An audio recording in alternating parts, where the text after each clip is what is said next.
பாவம் அத்தனையும் அவன் உள்ளே வாங்கி கொண்டான். இப்பொழுது அவள் விடுதலையானாள். யார் விடுதலையானா? அவளுக்கு பரிபூர்ணமான விடுதலை. அப்போ தீர்க்கதரிசியாக உள்ள வாங்கி சாப்பிட்டு சொன்னார், வாயை திறந்து உன் களஞ்சியத்தில் என்ன செய்யாது, குறையாது. உன் மாப்பு செய்கிற அந்த தொட்டி என்ன செய்யாது, மாவு எப்ப வரைக்கும்? பஞ்சம் தீருகிற வரைக்கும். பஞ்சம் என்னைக்கு தீருமோ அது வரைக்கும். It's uncountable time. நான் என்ன செய்யுது, இது என்ன முடியாத காலங்கள். திரும்ப மழை பெய்து எப்போ உனக்கு பஞ்செல்லாம் தீர்ந்தோ அது வரைக்கும் நீ எடுக்க எடுக்க எடுக்க அது என்ன செய்யாதான், குறையாதாமே. ஐயா, இது ஒரு பேச்சு திறமை அல்ல, இது ஏதோ ஒரு கட்டு கதைகள் அல்ல, இது ஏதோ ஒரு உற்சாகத்திற்குரியவைகள் அல்ல, இது சத்திய வசனம். என்ன வசனம் சொல்லுங்க? என் வார்த்தை ஆம் என்றும் என் வார்த்தை என்னிடத்திற்கு வெறுமையால் திரும்பாது. நான் என்ன சொன்னேனோ அதை செய்துவிட்டு தான் வரும் என்று சொன்னார். இஸ்ரவேலின் ஜனங்கள் யாத்ரா புத்தகத்தில் வாசிக்கிற போது என்ன சொல்கிறது? அப்பொழுது கர்த்தர் எகிப்தில் இருக்கிற என் ஜனத்தின் உபத்திரவத்தை நான் பார்க்கவே பார்த்து அவர்கள் இடுகிற கூக்குரலை கேட்டேன். அவர்கள் படுகிற வேதனைகளையும் அறிவேன். அவர்கள் படுகிற வேதனைகள் எல்லாம் நான் அறிவேன். அவர்களை எகிப்தின் கைக்கு விடுதலையாக்கவும் அவர்களை அந்த தேசத்திலிருந்து நீக்கி கானானியரும் ஏத்தியரும் எமோரியரும் எரிசியரும் ஏவியரும் எபூசியரும் இருக்கிற எல்லாருடைய தேசத்திலும் கொண்டு வந்து பாலும் தேனும் ஓடுகிற நலமும் விசாலமான தேசத்தில் கொண்டு போய் சேர்க்கவும் இறங்கினேன். என் இரக்கம் எனக்கு ஊட்டப்படுகிறது. யாருக்கு கடன் பிரச்சனை இருக்கிறது என்று எனக்கு தெரியாது. யாருக்கு கொடுமையான கடன் நாளுக்கு நாள் வாட்டி வதைக்கிறது என்று எனக்கு தெரியாது. ஒரு பகுதி உன்னுடைய தேவனுடைய வேலைக்கு நீ நீட்ட கைகளை திடப்படுத்திப்பார். உன் கடன் எவ்வளவு என்பது எனக்கு தெரியாது, கர்த்தருக்கு தெரியும். உன் கூக்குரலை கர்த்தர் கேட்டார். உனக்கு இனிமேல் பாலும் தேனும் ஓடுகிற தேசம், இனிமேல் விசாலமான வாழ்க்கை, கடனற்ற வாழ்க்கை நீ வாழ்வாய்.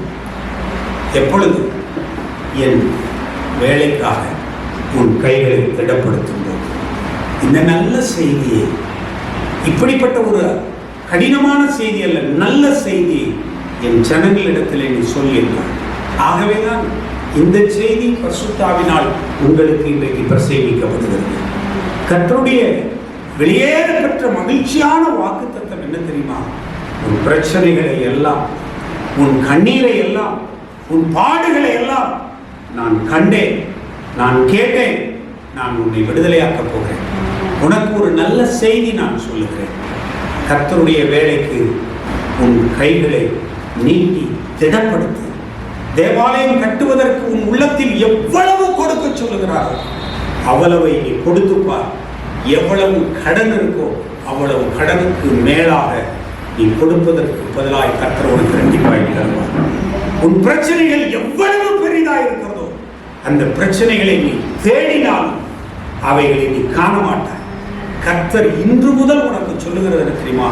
உன்னிடத்தில் கடன்காரர்கள் அல்ல, ராஜாக்கள் வருவார்கள், பிள்ளைகள் வருவார்கள், ஆசீர்வதிக்கப்பட்டவர்கள் வருவார்கள். அதுதான் கர்த்தர் உனக்கு கொடுத்த வாக்குத்தத்தம். ஏசாயா 60ஆம் அதிகாரத்தை புரட்டிக் கொள்ளுங்கள். 10ஆம் வசனம் வாசிமா. அந்நியரின் புத்திரர் உன் மதில்களை கட்டி அவர்களுடைய ராஜாக்கள் உன்னை சேவிப்பார்கள்.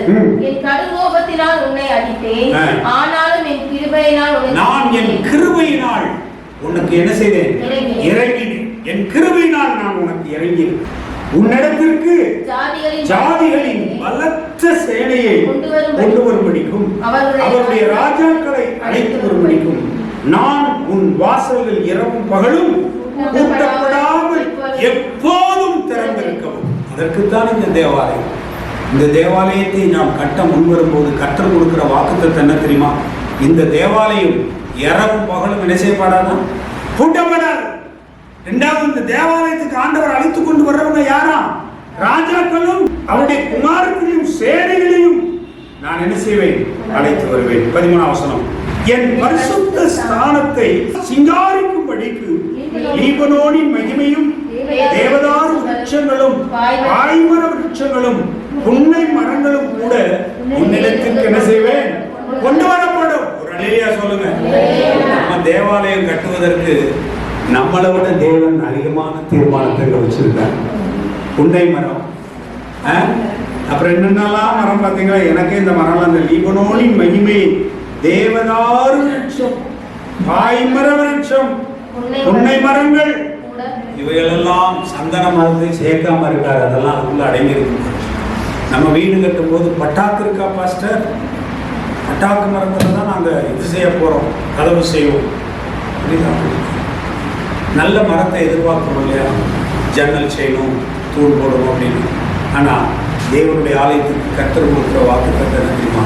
புன்னை மரம், அற்புதமான தேவதாரு விருட்சங்களின் மரங்களை கர்த்தர் கொண்டு வந்து சேர்ப்பார். அடுத்து சொல்லுகிறார், என் வானஸ்தானத்தை மகிமைப்படுத்துவேன். அடுத்த வசனம், உன்னை ஒடுக்கிறவர்களின் பிள்ளைகளை குனிந்து உன்னிடத்தில் வந்து உன்னை அசட்டை பண்ணின யாவரும் காலடியில் பணிந்து உன்னை கர்த்தருடைய நகரம் என்றும் இஸ்ரவேலுடைய பரிசுத்தரின் சீயோன் என்றும் சொல்லுவார். எப்ப தெரியுமா? நீ கர்த்தருடைய வீட்டை கட்டுவதற்கு உன் கைகளை திடப்படுத்தினார். அல்லேலூயா. உன் கைகளை நீ திடப்படுத்தினார், கர்த்தர் உனக்கு அற்புதம் செய்வார். நான் சில நேரங்கள் ஆண்டவரே, எங்க ஜனங்கள் ரொம்ப கஷ்டப்பட்ட ஜனங்கள், ஆண்டவரே ஏழை ஜனங்கள், ஆண்டவரே அவரிடத்துல அன்றன்றைக்கு கூலிதான் எங்க மக்களுக்கு. ஒரு நாள் 500 ரூபா நாங்கள் சம்பாதிக்கணும்னா அவ்வளவு கஷ்டம். அப்ப என்ன பார்த்து அவர் கேட்ட கேள்வி, அப்ப நீ ஒரு பெரிய பணக்காரனான்னு இருக்காங்க.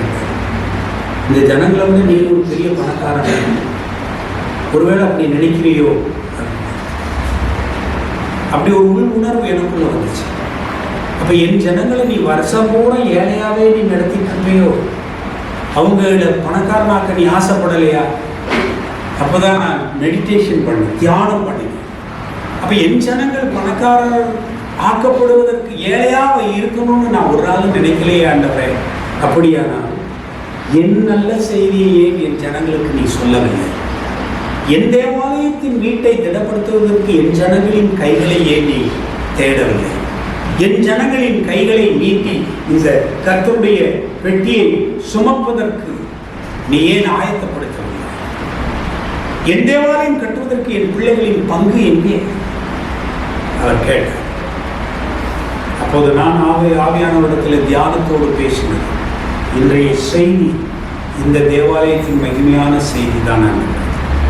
நான் இந்த நல்ல செய்தியை கேட்டு நான் இருதயம் மகிழ்ந்து கலிகூறினதை போல என் ஜனங்களும் இந்த நல்ல செய்தியை கேட்டு அவர்கள் மகிழ்ச்சி அடையட்டும், கலிகூறட்டும், அவருடைய உள்ளங்கள் சந்தோஷப்படட்டும் என்று சொல்லி கர்த்தர் கொடுத்த செய்தியை உங்களுக்கு கொண்டு வருகிறேன். இது நான் அல்ல, தேவன் உங்களோடு பேசுகிறார். கர்த்தர் உங்களுக்கு சொல்ல வேண்டிய செய்தியை சொல்லுகிறார், உங்களோடு பேச வேண்டியதை பேசுகிறார். அவர் சொல்லுகிறார், என் தேவாலயத்தை நான் என்ன செய்வேன்? உயர்த்தும்படிக்கு என் ஜனங்கள் கைகளை நீட்டும் போது அவர்கள் ஒடுக்கினவர்களை, பிள்ளைகள் குனிந்து உன்னிடத்தில் வந்து உன்னை அசட்டை பண்ணின யாவரும் உனக்கு முன்பாக வந்து பணிந்து கொள்வார்.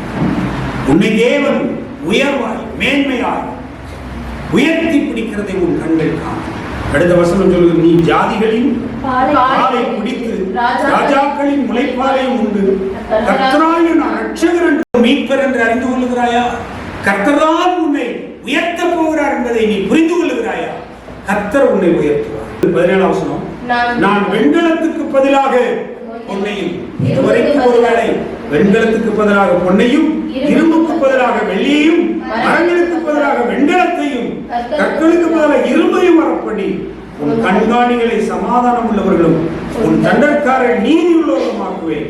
இனி கொடுமை உன் தேசத்தில் அழிவு நாசமும் உன் எல்லைகளிலும் கேட்கப்பட மாட்டாது. கொடுமை, கடங்காரனுடைய கொடுமை நீ காண மாட்டாய். கடன் இல்லாதவங்க இந்த சபையில ஒருத்தர் கட்டி கட்டி தான் பார்க்குற, தீர மாட்டேன். கடனை கட்டி கட்டி தான் பார்க்குறேன். தீரவே மாட்டேன். ஆனால் கர்த்தர் இன்றைக்கு உனக்கு சொல்லுகிற சத்தியம் என்ன தெரியும்? உன் கடன்காரனை நீ காண மாட்டாய். உன் கொடுமையை நீ ஒரு நாளும் காண மாட்டாய். இனி கொடுமை உன் கோத்திரத்திலும் தேசத்திலும் அழிவும் நாசமும் உன் எல்லைகளிலும் என்ன செய்யாது? கேட்கப்படாது. உன் மதில்களில் ரட்சிப்பென்றும் உன் வாசல்களில் துதி என்றும் சொல்லுவாய். இனி சூரியன் உனக்கு பகலிலே வெளிச்சமாயிராமலும் சந்திரன் தன் வெளிச்சத்தால் உனக்கு பிரகாசியாமலும் கர்த்தரே உனக்கு நித்திய வெளிச்சமும் உன் தேவனே உனக்கு மகிமையுமாயிருப்பார். உன் சூரியன் இனி அஸ்தமிப்பதில்லை, உன் சந்திரன் மறைவதும் இல்லை. கர்த்தரே உனக்கு நித்திய வெளிச்சமாயிருப்பார். உன் துக்க நாட்கள் முடிந்து போ. உன் துக்க நாட்கள் முடிந்து போ. எத்தனை பேர் இந்த நம்புறீங்க? இந்த வசனத்தை ஒரு எளிய சொல்லுங்க. இவ்வளவு திரளான சத்தியத்தை கேட்ட இந்த காதலை, இந்த சத்தியத்தை உள்வாங்கி ஆண்டவரே, இவ்வளவு சத்தியமான பிரமாணத்தை இந்த பைபிள்ல நீர் எனக்கு சொல்லியிருக்கிறீரப்பா. இதுல சொல்லப்பட்ட ஒரு வார்த்தை கூட வெறுமையா வராது. நான் சொன்னது அப்படியே செஞ்சுட்டு தான் திரும்பி வரும் என்று கர்த்தர் சொன்னதில்லை. யாராருக்கு பிரச்சனையோ, யாராருக்கு கடனோ, யாராருக்கு கொடுமையோ, கொடுமையெல்லாம் மாறி உன் துக்க நாட்கள் முடிந்தது. நீதியின் சூரியன் உண்மையை முடிப்பார். அல்லேலூயா. யார் முடிப்பார்? நீதியின் சூரியன். அவர் உதிக்கும் போது எப்படி உதிப்பார் என்றால், கேட்ட செய்தியின்படி ஆண்டவரே, ஆண்டவரே நீ சொன்னீரே, முதலாவது உன்னையும் உம்முடைய ராஜ்யத்தையும் உம்முடைய தேவனுடைய வீட்டையும் குறித்து நான் இன்றைக்கு ஒரு தீர்மானத்துக்கு வருகிறேன். இத்தனை அற்புதமாக உங்களையும் என்னையும் அவர் அழைத்து வந்திருக்கிறார். அவருடைய வார்த்தைகளை கேட்டு நீங்கள் உங்களை ஒப்புக் கொடுக்கணும். கண்களை மூடுங்க. உங்களுக்காக ஜெபம் அனுப்புகிறேன். கர்த்தருக்கு நீ ஏதாவது ஒரு பேச்சு, ஏதாவது செய்ய வேண்டும். ஒவ்வொரு நாளும் என் இயேசு ராஜாவுக்கு என்று சொல்லப்பட்டிருக்கிற நல்ல ஒரு வார்த்தையை நாம் நினைவுக்கிறோம். ஹல்லேலூயா, ஹல்லேலூயா, ஹல்லேலூயா, ஹல்லேலூயா. ஓ தேங்க்யூ. நன்றி ஆண்டவர், நன்றி ஆண்டவர், நன்றி கர்த்தாவே. உமக்கு ஸ்தோத்திரம். இதயத்தில் ஆழத்தில் இருந்துச்சு ஆண்டவர் இன்றைக்கு உன்னோடு பேசியிருக்கிறார். இது கர்த்தர் உனக்கு பேசியிருக்கிறார். கர்த்தருடைய வேலையை குறித்து நீ என்ன செய்ய போகிறாய்? ஆண்டவருக்காக நீ இந்த தேவாலயம் கட்டுப்படுவதற்கு இதுவரைக்கும் கவலையற்றவர்கள், மனதில் கூட நினைக்காதவர்களாக இருந்தீர்களே, இன்று கர்த்தர் உங்களிடத்திலே கையேந்தி வந்திருக்கிறார். என் ஜெப வீடாய் என்னுடைய வீட்டை குறித்து உனக்கு என்ன பாரம் உண்டு? உனக்கு என்ன பாரம் உண்டு?